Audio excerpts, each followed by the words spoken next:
Ada Renner did not raise her voice the morning she found Hollis Thorne's wire strung across Piney Fork, the creek her husband dug his ditch from before Wyoming was a state.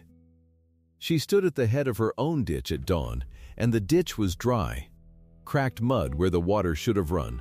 Her boots made no wet sound at all. That was the small thing, the private thing. A widow's ditch, gone dry at first light. The big thing came later. Thorne's men cut her headgate in front of 11 families who'd hauled water 2 miles by wagon. Thorne watched from his horse and did not get down. He said, "Sign the relinquishment, widow. A creek belongs to the man with the most cattle standing on it." And the whole valley watched its water run away toward his tanks. So that night I climbed on a chair and took down the tin box I hadn't opened since Elias died. And I read a date out loud to an empty kitchen. If you believe quiet people read the fine print, this story is for you. Before I go on, do this one thing for me. Subscribe and comment the town you're watching from. I want to see how far up this valley the story travels. Now let me tell it the way it happened. The Renners came into Ardell County in the spring of 1888. Ada was a young wife then, and Elias was a young man with a shovel and a mule and a notion. There was a creek that came down out of the timber. Piney Fork, the old trappers called it. Clean and cold and steady, even in a dry year.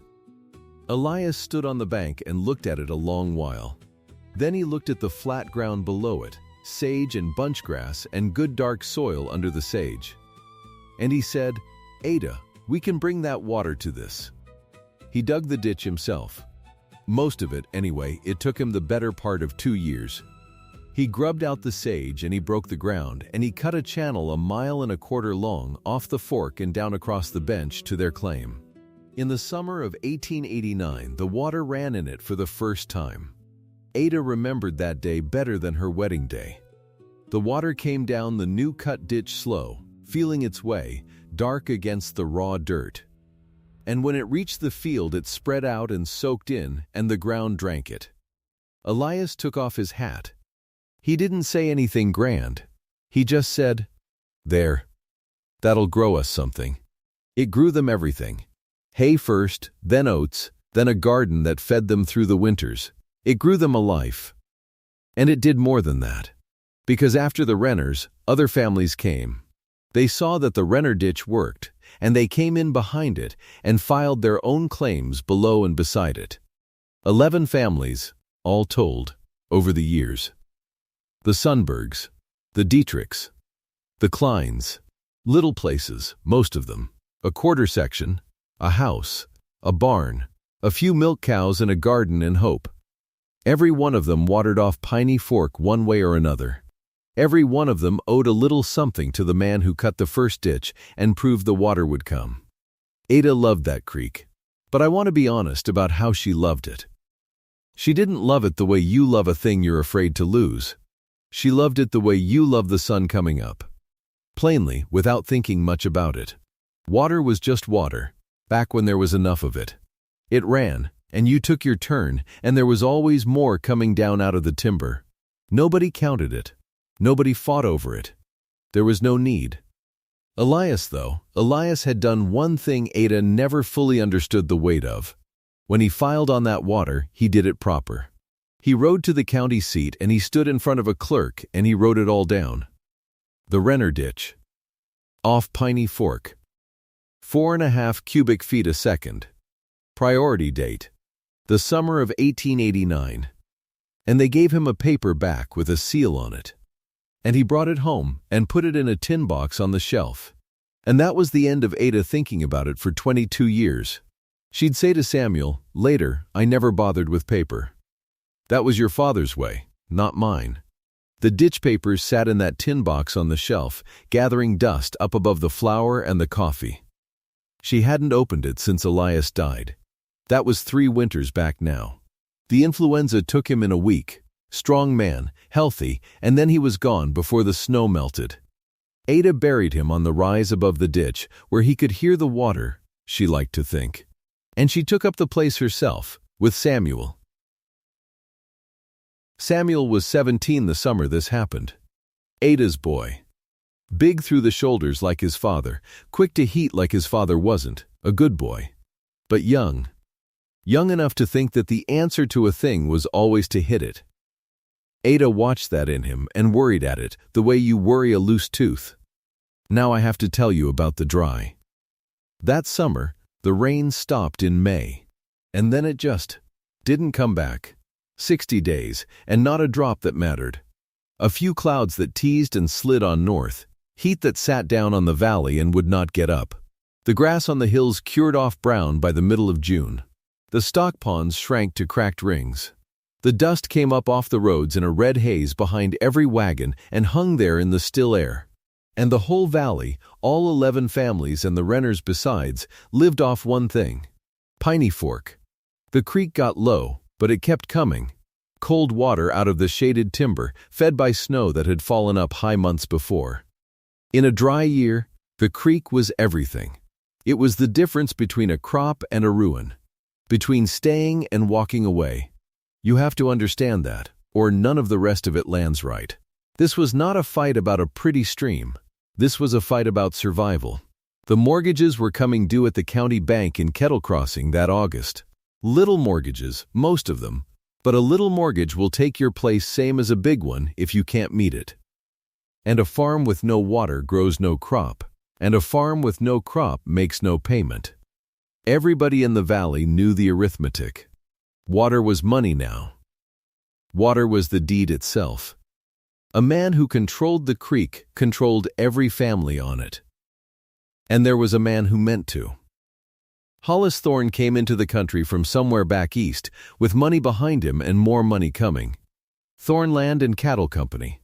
He bought up the big open range on the north end of the valley, the range nobody had filed on because it had no water of its own. And he stocked it heavy. 1,000 head, some said. More. By the next year. Fine cattle, blooded stock, and a payroll of hard men to run them. Thorne built himself a house with a real porch and glass windows, and he sat on that porch and looked down the valley at all those little green squares of homestead hay, and he did the same arithmetic everybody else did. Only he did it backward. He saw that if the water dried up, the little places would fail. And if the little places failed, a man with cash could buy them for pennies. Or take the relinquishments for less than that. And then he'd have the whole valley. Range and water both. From the timber to the county line. All he needed was for the small folks to go dry. And that summer, God or the weather handed him a drought to do it with. He only had to help it along. He started small. That's how these things always start. Small enough that a reasonable person tells herself it's nothing. In the second week of the dry spell, Thorne's outfit strung a strand of wire across the upper crossing of Piney Fork. Right where the old trail forded, above the mouth of the Renner Ditch. One strand of barbed wire, stapled to 2 new posts, and a little board hung on it. To keep drift cattle out, the board said, more or less. Which sounded almost sensible. A man's got a right to keep his stock from straying. Ada rode up when Otto Sundberg brought word. She sat her horse and looked at that wire a while. And here is the first thing I want you to notice about Ada Renner, because it runs all the way through. She did not shout. She did not argue with the 2 riders lounging there watching her. She got down. She took the fencing pliers out of her saddlebag, the ones Elias kept for mending. And she cut a length of that wire, a good arm's length of it, clean at both ends. And she coiled it up, slow and careful, and she put the coil in her bag. And she got back on her horse. And she rode home. She never said a word to those 2 men, not one. They laughed at her, I expect. A widow coiling up a bit of wire like she'd won something. But when she got home, she found the other thing. The thing that told her the wire wasn't really about drift cattle at all. Down at the mouth of her ditch, right where the water came in off the fork, someone had driven a survey stake. A fresh pine stake with a ribbon on it, pounded into the bank of her own ditch. A surveyor's mark. And you don't survey a thing you don't mean to take. Ada looked at that stake a long time. Then she left it right where it was. And she rode home in the dusk not saying anything, which Samuel took for calm, and which was not calm at all. The next offense was bigger, and it had a witness. A few days on, Thorne's foreman, a man named Cade Wilkes, brought a crew up to the head of the fork with a wagon and shovels and a load of cut timber.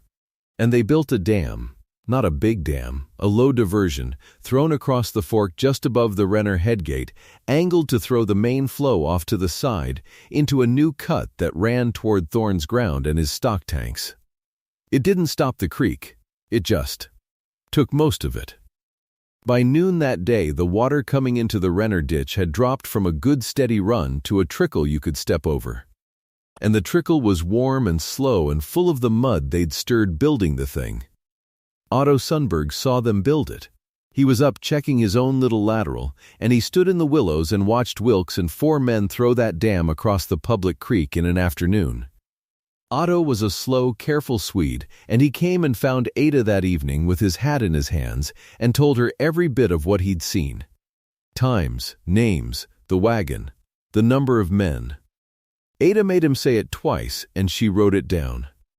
And then Ada did a thing that Samuel could not understand at all. She rode to town, to Kettle Crossing, and she went to the notary, an old man named Fenwick who kept an office over the harness shop, and she had him draw up a notice. A formal, notarized notice addressed to Hollis Thorne. It named the Renner ditch. It named the decree number off that dusty paper in the tin box which Ada had climbed up and checked the number of, though she hadn't sat down to read the whole thing yet. It named the priority date, 1889, and it demanded, in plain legal words, that Mr. Thorne remove his obstruction and open the head of the fork so that the Renner ditch could take its lawful water. Fenwick read it back to her. He looked at her over his spectacles. He said, "Ada, this is a serious paper to serve on a man like Thorne."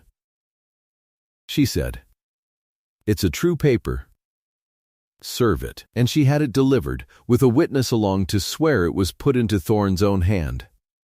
I want you to hold on to this moment, because this is the part that makes the whole story right.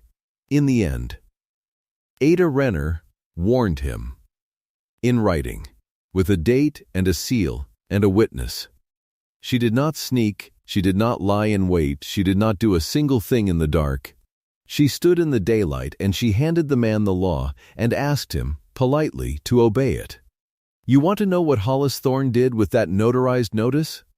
The man who carried it out to Thorne's ranch stood there while Thorne read it. And Thorne read it, and he smiled, and he took a cigar out of his vest pocket. And he folded that notice into a spill, a little paper taper. And he struck a match on his boot heel, and he lit the notice, and he lit his cigar off it, and he stood there smoking, watching the widow's paper burn down between his fingers, and then he dropped it in the dust and stepped on it. Tell her, he said, she can serve me all the paper in the county. Paper doesn't run uphill. Cattle do. That's a true thing that happened. He burned the warning to light a cigar. Remember it. There will come a day, later in this story, when that burned notice matters more than anything Hollis Thorne ever owned. The buyout came next. That's the pattern, you'll notice. The stick, then the carrot, then a bigger stick. A few days after the notice burned, a buggy came up the Renner lane, and out of it stepped a soft-handed man in a town suit. Marcus Pruitt, Thorne's lawyer. He had a leather case and a smooth voice and a paper all ready to sign. Pruitt sat at Ada's kitchen table, the one Elias built, and he laid it out kind and reasonable. Mr. Thorne, he said, bore her no ill will. Mr. Thorne understood the hardship of a widow trying to hold a dry land claim alone, and Mr. Son.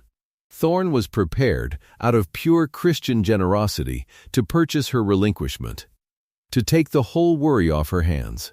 $600, cash money, on the spot. Generous, Pruitt said, for dirt that'll be dust by August. $600 was real money to Ada Renner. It would have paid off the little mortgage twice over. It would have carried her and Samuel to somewhere with a roof. And Pruitt watched her face for the flinch that meant she was tempted. Because he'd bought out 3 sodbusters already that season, and he knew the flinch. Ada poured him a cup of coffee. She was polite. She was always polite. and she said, "Miss Pruitt, my husband dug that ditch with his own hands the year before this was a state. I'm not selling his water for $600, nor $6,000. Thank you for the visit. Mind the step going out, it's loose." Pruitt went, and he told Thorne the widow was being stubborn, but she'd fold when she got thirsty. "They all fold when they get thirsty," he said.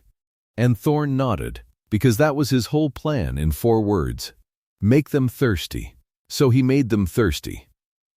The third thing Thorne did was the worst yet, and the boldest, because now he stopped pretending it was about drift cattle or anybody's stray stock. He posted armed riders at the headgate of Piney Fork. 2, 3 men at a time, with rifles across their saddles, sitting there in the shade above the dam. And their job was plain. They controlled the water now. Thorne rationed it. He'd let a little down the valley when it suited him and shut it off when it didn't, and there wasn't a family on the fork that could get to the creek without riding up under those rifles to ask. Most didn't ask.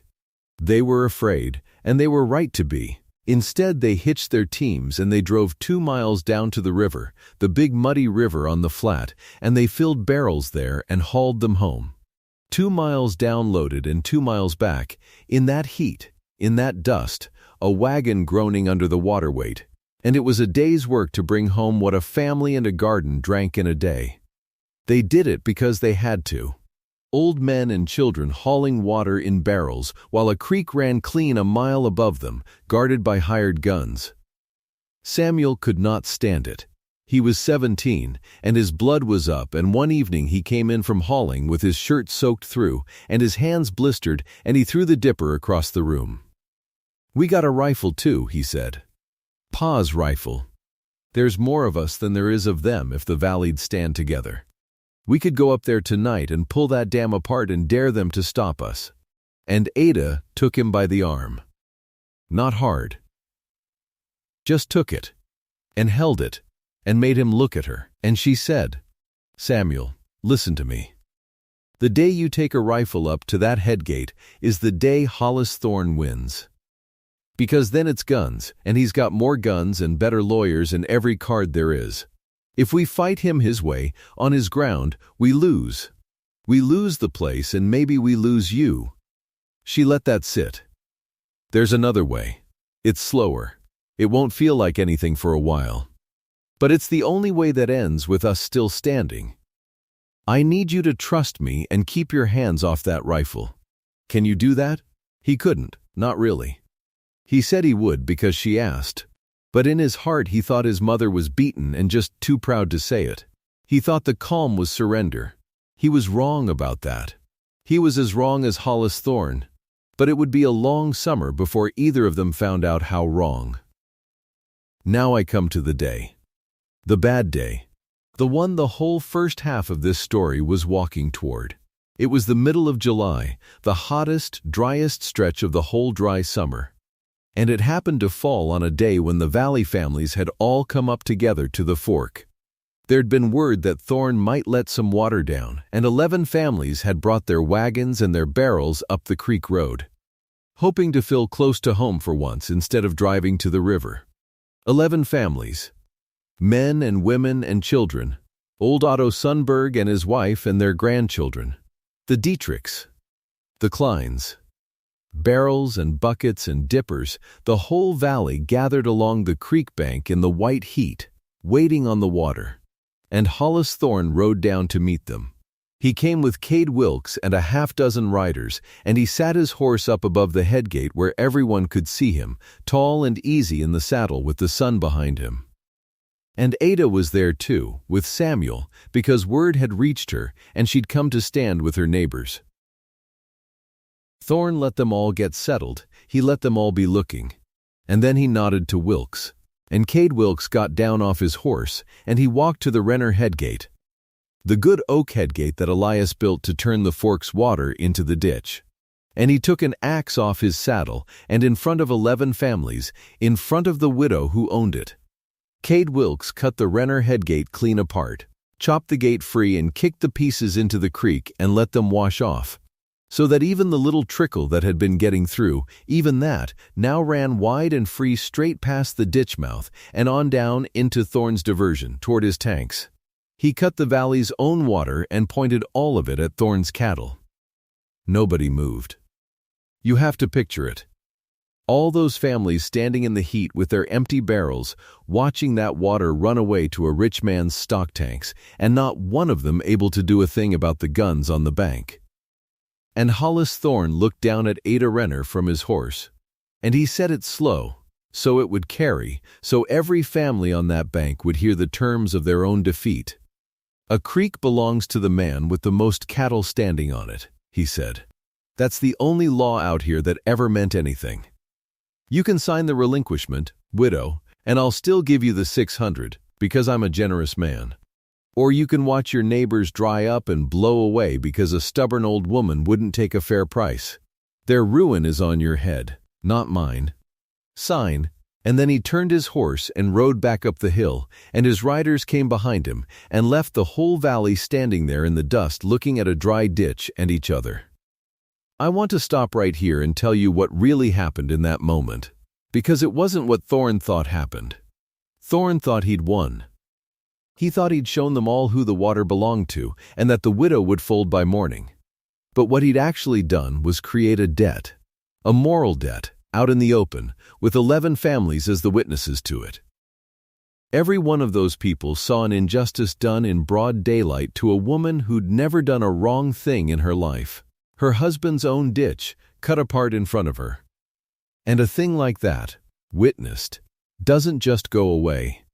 It sits in the chest of everybody who saw it. It waits. It has to be paid, one way or another, before those people can rest. Thorne had just written himself a bill in front of the only jury that would ever matter. He just didn't know he'd signed it. And Ada stood there while he rode off, and she didn't shout, and she didn't cry. And Samuel beside her was shaking with the wanting to do something, and she put her hand on his arm again, the same as before. And she said one thing, quiet, just to him. She said, "All right. Now I've seen enough. That was all. Now I've seen enough." They rode home in the dark. And that's the night I told you about. At the very start, that's the night Ada Renner climbed up on a chair in her kitchen and took down the tin box she hadn't opened since Elias died. She lit the lamp and she set the box on the table Elias built, and she opened it. Inside was her whole life folded up small, her marriage lines, a lock of a baby's hair from the one they'd lost before Samuel, Elias's watch, and down at the bottom, wrapped in an oilcloth, the papers. His ditch papers. The ones she'd never bothered with. Because paper was his way and not hers. And because for 22 years there'd been enough water and no reason to read the fine print. She unfolded the decree and she smoothed it out flat under the lamp, and for the first time in her life, she read it. Every word. Slow. And there, in the middle of all that legal language she'd never troubled to learn, was a line. And on that line was a date. And Ada Renner read that date out loud, to the empty kitchen, to Elias if he was listening, to nobody. 1889. She didn't fully know yet what it meant. She just knew, the way you know a thing in your bones before your head catches up, that this date was older than anything Hollis Thorne owned. That her husband had stood in front of a clerk and written his name on this water 22 years ago, when Hollis Thorne was God knew where doing God knew what. And that the paper with the seal on it said so. And that a paper with a seal, in this country, was supposed to mean something. Even against 1,000 head of cattle. Even against a rich man's guns. She sat there a long time with that paper. And then she folded it careful, and she did not put it back in the box. She put it in her apron pocket, against her heart, and she blew out the lamp and she went to bed. And for the first time all summer, she slept sound. In the morning, the pain had turned into something else. Something Samuel wouldn't recognize for weeks yet, because it didn't look like fighting. It looked like his mother getting cleaned up and putting on her town dress and hitching the buggy. She drove to Kettle Crossing to the office of the state water commissioner, a man named Amos Deal. Amos Deal was near 60, a careful, tired, honest man who'd spent 30 years measuring other men's water and trying to keep the peace along the ditches. He knew the law. He knew it cold. And he knew Ada. A little, the way everyone in a small county knows everyone. She came into his office and she laid that decree on his desk, still with the fold marks in it, and she told him everything. The wire, the stake, the dam. The notarized notice Thorne burned to light his cigar. The armed riders. The cut headgate in front of 11 families. All of it. Plain. In order. And she asked him to file a formal complaint. Officially, on the record. Widow Ada Renner against Thornland and Cattle Company for the unlawful obstruction of a decreed water right. Deal listened to the whole thing without saying much. And when she was done, he picked up that decree, and he looked at the date, and Ada saw something move behind his tired eyes. She didn't know what it was yet. But she saw it register. He looked at 1889, and something in him woke up. But then he set the paper down. And he rubbed his face. And he said what a tired, honest, frightened man says. "Mrs. Renner," he said, "I'll take your complaint. It's your right to file it, and my duty to take it. And I will." He paused. "But I'd be lying to you if I said it was a simple thing. Hollis Thorne is the biggest taxpayer in this county. He's got Pruitt for a lawyer, and he's got the ear of every man who matters in Kettle Crossing, including, I'd guess, the judge who'd hear it. Thorne is a hard man to cross. Men who've crossed him have found their credit gone and their notes called, and worse. I want you to know what you're stepping into before you sign this." And Ada looked at him, and she said, "Mr. Deal, I've already watched him cut my husband's ditch apart in front of my neighbors. There isn't much further into it I can step. Give me the pen." And she signed the complaint. Now that's the first documented warning, the notarized notice, and this is the second, the filed complaint. 2 papers, both official, both dated, both put square in the record where nobody could ever say the widow acted in the dark or out of spite. She warned him private, with the notice.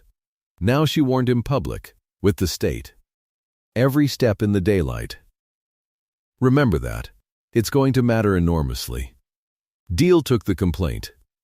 And he did something he maybe shouldn't have, or maybe it was the most right thing he did all summer.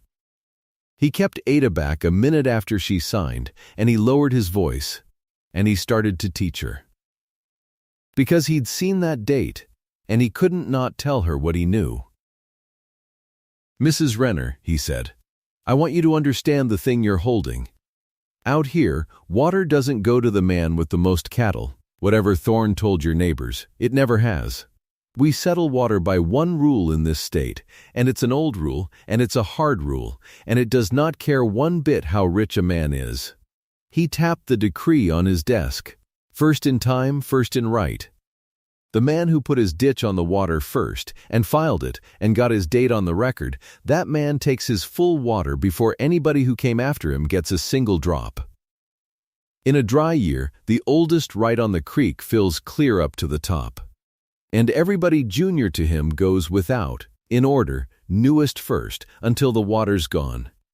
It's called priority. And priority is the whole ballgame. Ada felt something turn over in her chest.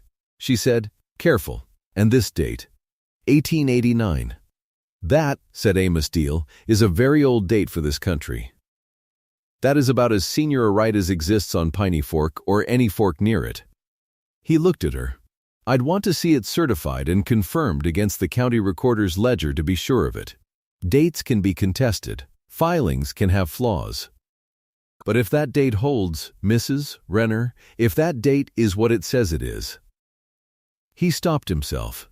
He'd already said more than a careful man should. "Let's just say I'd want to know exactly what Mr. Thorne's priority date is. Because I'd lay money it's a good deal younger than yours." And that was the loophole. Laid out plain, for Ada and for you and me both. Not a trick. not a technicality. The actual oldest law of the Western Water Country. First in time, first in right.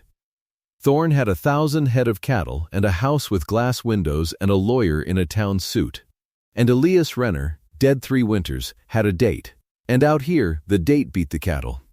If the date held.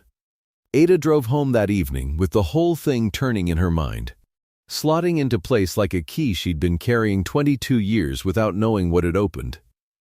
She understood now what Elias had done for her, filing that paper the summer of '89. He'd reached forward through time and left her a weapon, and never told her, maybe never knew he had. She understood, too, why the calm was the right way. Because you don't win a thing like this with a rifle at a headgate.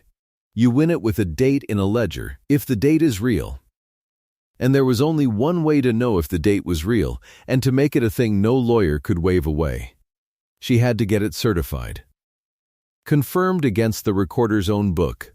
Re-recorded, sealed, made iron. She had to take Elias's dusty paper and turn it into a paper the state could not deny. And that meant a ride. 2 days to the county seat and the recorder's vault, decree in her apron pocket, to stand in front of a clerk the way Elias had stood in front of a clerk 22 years before, and ask the state to look at the date and swear to it. She didn't tell Samuel where she was going, or why. She just told him to mind the place and stay off the creek and keep his father's rifle on the wall. He thought she'd finally given up and gone to see about selling. He was so sure his mother was beaten that he could barely look at her when she climbed into the buggy in the gray dawn with a wrapped bundle held tight in her lap. But that bundle in her lap was not a widow's surrender. It was a lit fuse. And Hollis Thorne, up in his house with the glass windows, smoking a cigar and counting the days till the valley went dry, had no idea it was burning. He thought the water belonged to the man with the most cattle. He had never once, in all his scheming, ridden into the county recorder's office and asked the one question that could undo him. He never checked the date. Neither did his lawyer, and Ada Renner was 2 days' drive from a vault that held the answer. The county seat sat in a bowl of dry hills, and the recorder's office was a low brick building with a flag hanging limp in the heat. Ada tied the horse and went in with the bundle held to her chest. A young clerk looked up. Behind him stood a wall of ledgers, spines cracked. Dates stamped in gold gone brown.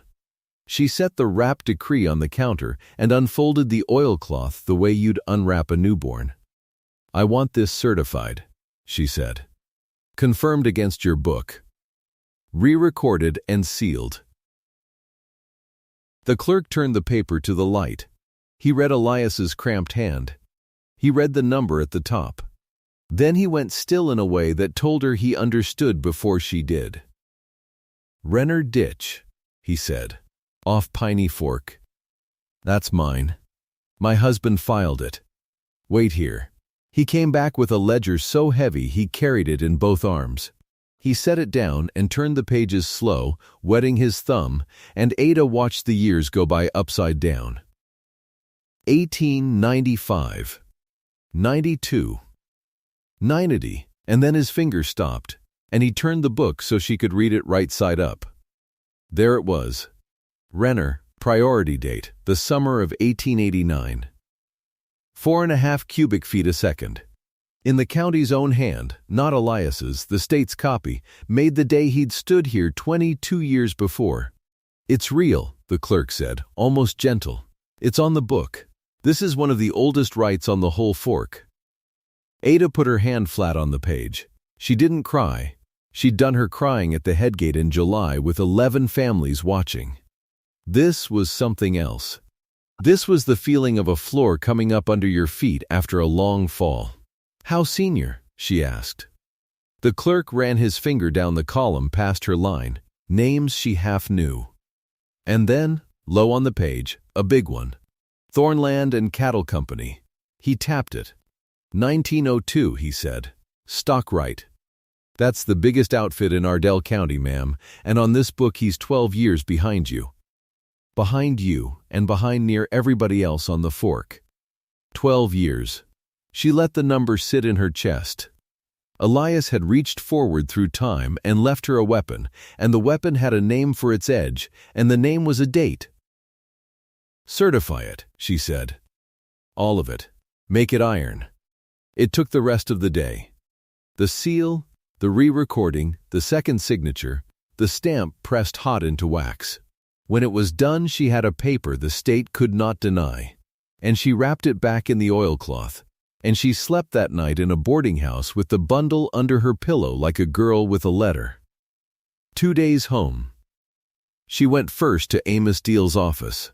The commissioner was near 60, gray, careful, a man who'd spent 30 years measuring water for people who all wanted more of it than there was. He looked at the certified decree a long time.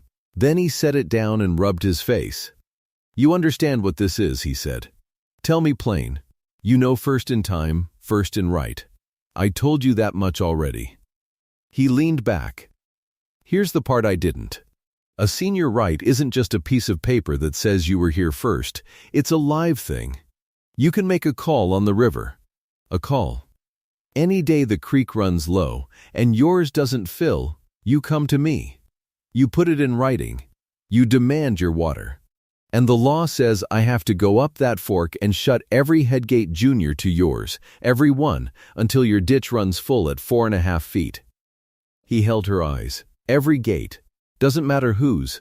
Doesn't matter how many cattle stand behind it. If a man's right is dated after yours and there isn't water for both, his gate closes and yours opens. That's not my opinion, Mrs. Renner. That's the statute. Ada was quiet. She was thinking of a diversion dam at the head of the fork and a padlock. And whose gate would close first if a widow made a call? Thorne's dam, she said. His whole outfit runs off that dam now. 1902, Deal said softly. He's junior to you by 12 years. If you call the river, his is the first gate I'd have to shut. He said it, and then he looked at the window like the window might be listening. Because that was the thing Ada had learned to see in men. The little flinch that came right before they told you why they couldn't help, but, she said. But Thorne's a hard man to cross. Deal spread his hands. I've got a commission to keep. He drinks with the county judge. His lawyer buries people in cost. I can rule the law right and still find myself hunting for a new line of work by Christmas. He wasn't proud of it. He was just telling the truth. I'll do my job. I need you to know the ground it stands on isn't as solid as your date is. Then let's put my date somewhere solid, Ada said. You call a hearing. On the record. In front of everybody. Let the law be spoke out loud where a judge can't unhear it. Deal studied her for a long moment. Then something in him settled, the way a man settles when a stronger person makes his decision easier than his fear wanted it to be. I'll set it, he said.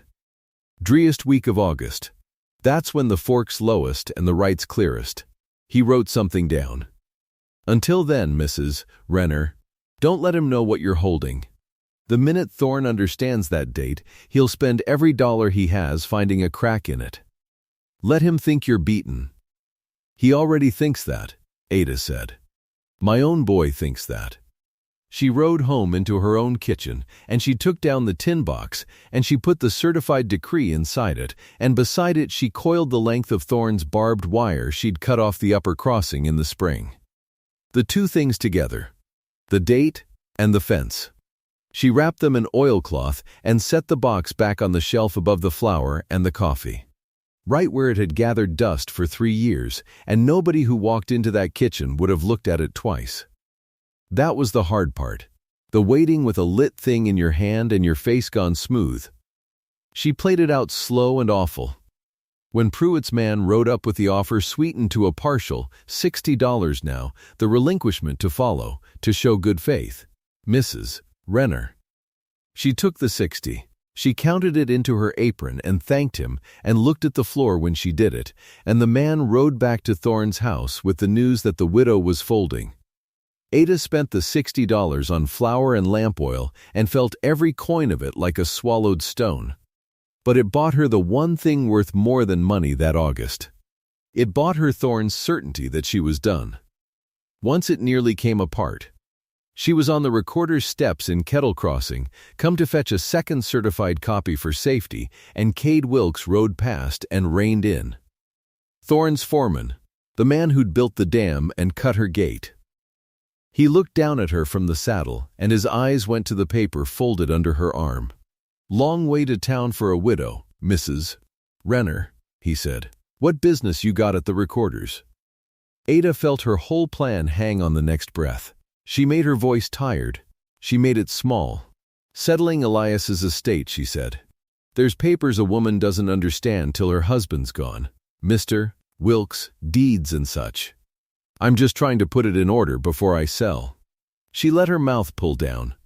"You'd know about the selling. You work for the man that's buying." Wilkes looked at her a beat longer. Then his shoulders eased, because a beaten widow settling a dead man's papers was exactly the story he wanted to be true. He touched his hat and rode on. Ada stood on the steps until her hands stopped shaking. Then she went in and got her second copy. The other near thing was her own son. Samuel had spent the summer with a rage in him she couldn't reach. He'd watched his mother take Thorne's $60, and he'd near come out of his skin. At the store one afternoon, with 3 of Thorne's riders lounging by the counter, a man made a joke about the Renner ditch running dry, and Samuel stepped forward with his fists balled and his mouth open. And Ada heard the shape of the words coming, the words that would spill everything. "We've got a date, we've got a right, you'll all see." And she took his arm hard, fingers to the bone, and turned him to the door. "Not here," she breathed. "Not one word. You want to fight your father's fight, Samuel? Then learn to hold your tongue the way he held a shovel. All day. Without stopping. Now walk." He walked. In the wagon he wouldn't look at her. "You're letting them laugh," he said. "Let them," Ada said. "A man laughing isn't a man watching. That's worth more than you know, son. You'll see it in August." Thorne, for his part, wasn't worried at all. Word of the priority hearing reached him, and he treated it like a joke told at his own table. Pruitt, his lawyer, filed his papers and never once, not once, rode to the recorder's office and turned the ledger to the Renner line to read the date. Why would he? He was burying a widow. You don't check the depth of a grave you're already digging. Thorne told the men who'd listened that no widow's paper stopped 1,000 head of cattle. And he set his mind on the driest week of August as the week the valley finally broke. It broke, all right. Just not the way he'd counted. The hearing was held in the county courthouse in the worst of the heat. The fork was down to a thread. Every family on Piney Fork came in, 30 wagons, near enough, the whole valley crowding a room built for half of it. Otto Sundberg was there with his hat in both hands.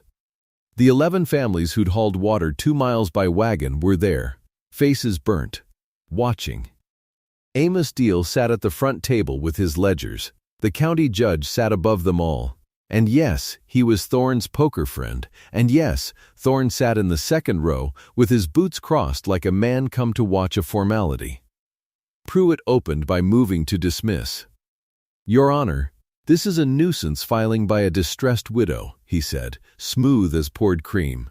"Mrs. Renner has no standing to challenge an operation the size of Thorne land and cattle. Her ditch is a hand-dug relic. My client's improvements serve the productive use of the entire valley. I ask the commission to dismiss and let these people get back to their harvest." The judge looked ready to nod. Deal's hand went still on his papers. And for one long, sick beat, in that hot, crowded room, it looked lost. Ada saw the judge's mouth begin to open on the word dismissed. She heard, behind her, one of the 11 let out a breath that was almost a sob, because they'd all come to watch her lose one more time in front of them. Ada Renner stood up. She didn't raise her voice. She never had. She walked to the front table with the tin box under her arm, and she opened it. And she took out 2 things and laid them on the wood where the judge and the commissioner and Hollis Thorne could all see. The first was the certified decree, the seal pressed into it, the state's own stamp. The second was a coil of barbed wire, the length she'd cut off Thorne's own fence at the upper crossing in the spring. "That's your wire, Misty Thorne," she said, not turning to him. "I cut it off the crossing you strung across a creek that already had an owner." She put one finger on the decree. "And this is the owner. Filed the summer of 1889.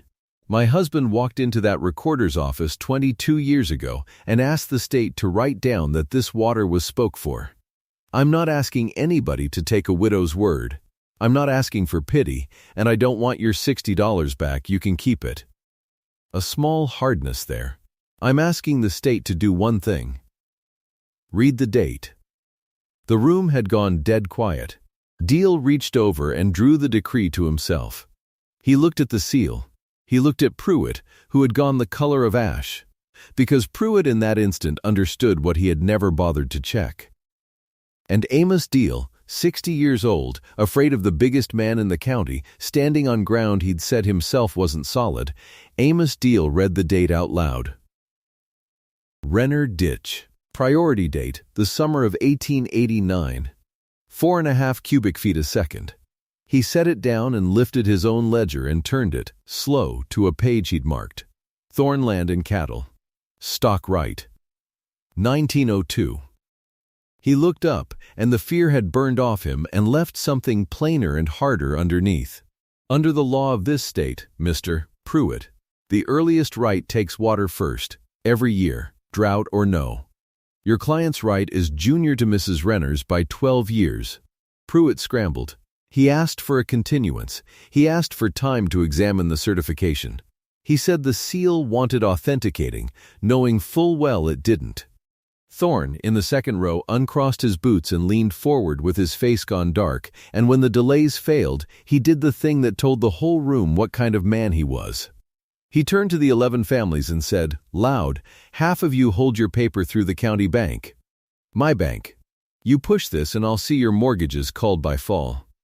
Nobody moved. And Amos Deal, who a month before had feared exactly this man, stood up behind his table. "That's a threat spoke in a commission hearing, Mr. Thorne, and I'll note it in the record," he said. "It doesn't change a date. Priority is priority. I find the Renner right Sr. on Piney Fork, and I find your diversion in violation of it." He looked at the judge, daring him, poker friend or no, to say a word against the plain statute in front of 30 witnesses. The judge said nothing. "The call stands," Deal said. "I'll enforce it myself at the head gate. Tomorrow." They came in the morning, the whole valley again, but this time the mood was a held breath about to let go.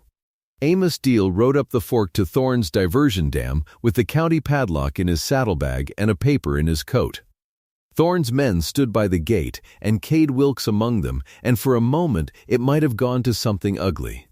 But Deal got down off his horse and held up the order where the men could read it, and he walked to the gate of Thorne's diversion, the gate that had sent Piney Fork wrong for a whole parched summer, and he swung it shut against the current, and he ran the county chain through it, and he closed the padlock with a sound like a struck bell. The water turned. Ada stood at the mouth of the Renner ditch and watched it come. It came slow at first, a dark tongue creeping down the dust of a ditch that had run dry 60 days. Then it filled.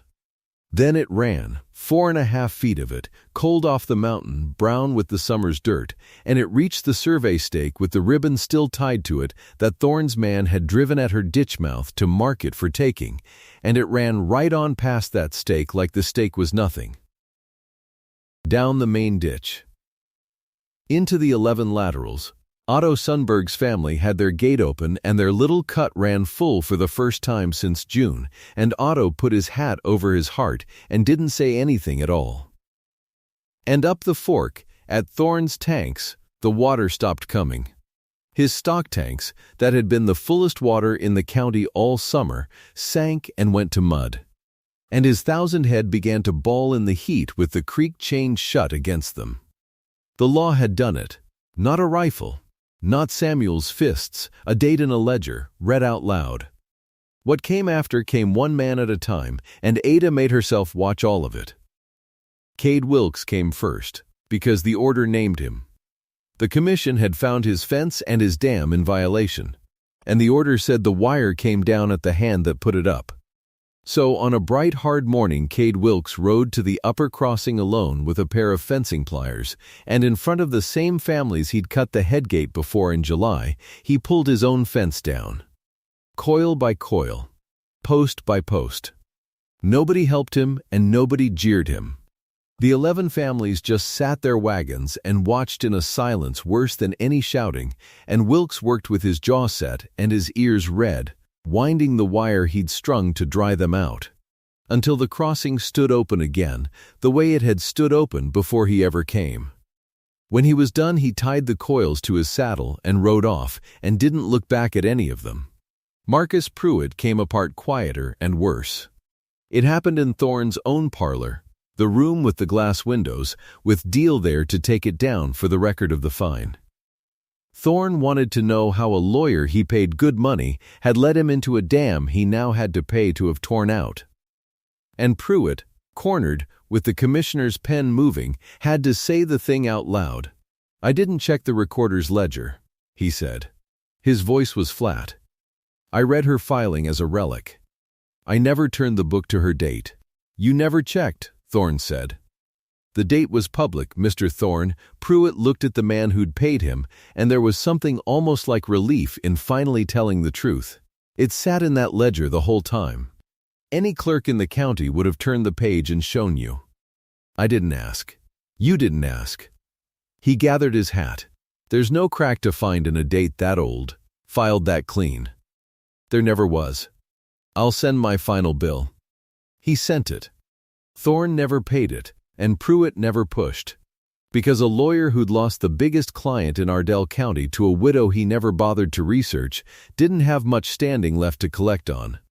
He was gone from the county by the first snow.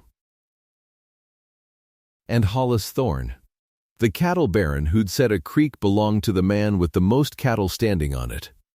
Ada didn't have to lift a hand against him. The water did the work, and the heat did the work, and the law did the work.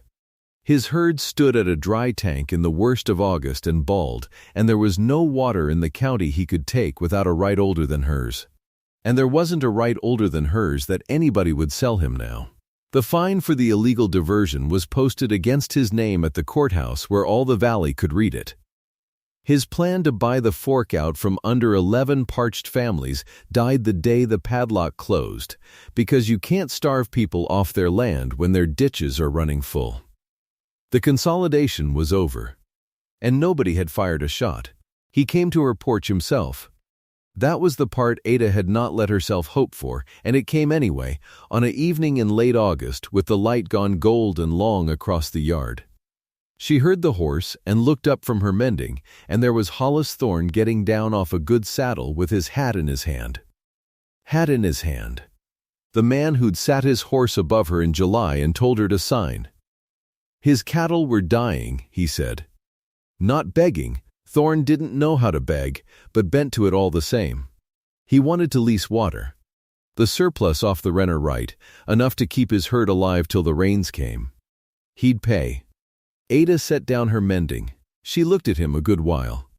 This man who'd burned her notarized notice to light a cigar, who'd cut her gate in front of the neighbors, who'd offered her $600 for dirt he swore would be dust by August.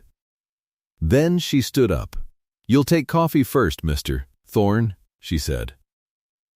"I don't talk business on a dry throat, and I don't expect you do either." She poured him a cup off the stove and made him stand on the porch and drink it, and he did, because he had no cards left to do anything else. When the cup was empty, she took it from his hand and set it down and gave him his answer. "Your cattle can drink," she said. "I'm not a hard woman, and I won't watch dumb animals die for their owner's sins. But they drink the surplus, the water that's left after every family on this fork has taken theirs. Every family. The 11 that hauled 2 miles by wagon while your men stood at my gate. They come first, now and every year, because that's what the date says." She let that sit. $40 the day for what's left. "And I'll want it in writing. Signed, with a witness. Same courtesy you showed the notice you burned to light your cigar." Thorne's jaw worked. $40 the day, in writing, from a widow, for his own creek's leavings. But his herd was bawling 2 miles off, and the padlock was the county's, and there was nothing in his whole outfit that outranked a date from '89. He put his hat back on. He said he'd have his man bring the paper. And he got on his horse and rode back up a valley that no longer belonged to the man with the most cattle, and Ada Renner sat back down and picked up her mending as if a baron hadn't just drunk her coffee and agreed to her terms. Samuel had watched the whole of it from the doorway. When Thorne was gone down the road, he came out onto the porch, and for a long time he didn't say anything. He'd wanted rifles. He'd thought his mother beaten. He'd near spilled the whole thing at the store out of pride. "I didn't understand," he finally said. "All summer. I thought you'd given up." "I know you did. You had it the whole time. The date. You just waited. A rifle at a headgate gets a boy hung and changes nothing, Samuel." Ada didn't look up from her needle. "Your father dug a ditch, and then he did the smarter thing. He wrote it down. 22 years ago, in a book, where no rich man could argue with it. All I did was go read what he wrote." She tied off her thread. "The calm was the weapon, son. It always was. I just needed you to see it work before you'd believe me."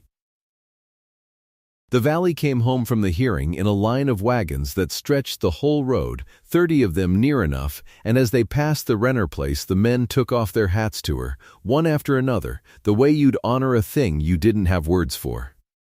Otto Sundberg pulled his team into her yard, and his boys carried up a load of the first squash off the water that was running again. A neighbor's tithe, laid on her step without a word needed. Rural people don't make speeches. They bring you squash and take off their hats, and that says all of it. That was the summer of 1911. The next August, Piney Fork ran full. 60 days without rain again. It was that kind of country. But the creek ran, because a creek runs for whoever spoke for it first. And the fork's oldest right kept every gate honest all the way up the valley. The laterals ran green.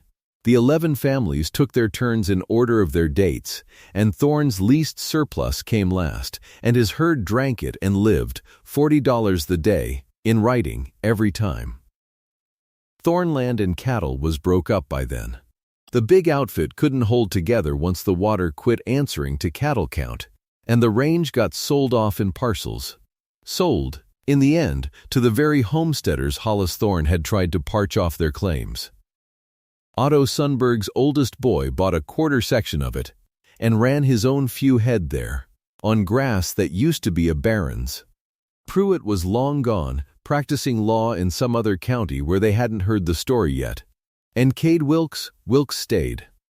He'd pulled his own fence down coil by coil, and something in that had wrung the swagger out of him, and by the next season he'd hired on Humble to a homesteader who paid him honest wages to dig ditch instead of dam it. He was a fair hand with a shovel, it turned out, when nobody was telling him to cut a gate. Ada Renner sat on her porch at dusk, that next August, and watched the water run silver down her laterals in the last of the light. The tin box was back on the shelf above the flour, and the coffee, the certified decree folded safe inside it, gathering dust again the way it was meant to. A thing you only take down when a rich man forgets to check a date. The coil of Thorne's cut wire wasn't in the box anymore. She'd found a use for it. Her garden gate had sagged for 2 years on a broke hinge, and one afternoon she'd taken that length of the baron's own barbed wire and wound it tight to mend the gate, and now it held the picket snug against the deer. Harmless. Useful. Doing honest work at last. She'd look at it sometimes when she came in from the garden and let herself smile. Just a little. All that wire strung to dry out a valley, and it ended its days holding a widow's garden gate shut. Elias's rifle stayed on the wall. It had never come down. That was the whole point. Water goes to whoever spoke for it first, she'd say. If you asked her how a widow beat a cattle baron without firing a shot, Elias spoke for ours in '89. He dug the ditch, and then he did the thing that mattered more. He had the state write down the date. All I did was ask them to read it back. She'd look out at the running creek. There's no lawyer alive can argue with a date, if the date is real. And ours was real. The light would go down gold behind the hills, and the fork would keep on running through the dark, cold, and steady, past a survey stake that never meant a thing. Down to 11 families sleeping easy because a quiet woman read the fine print her husband left her and asked the law to keep its own word. That's the story. Comment the town you're watching from. I'd still like to know how far up the valley it traveled.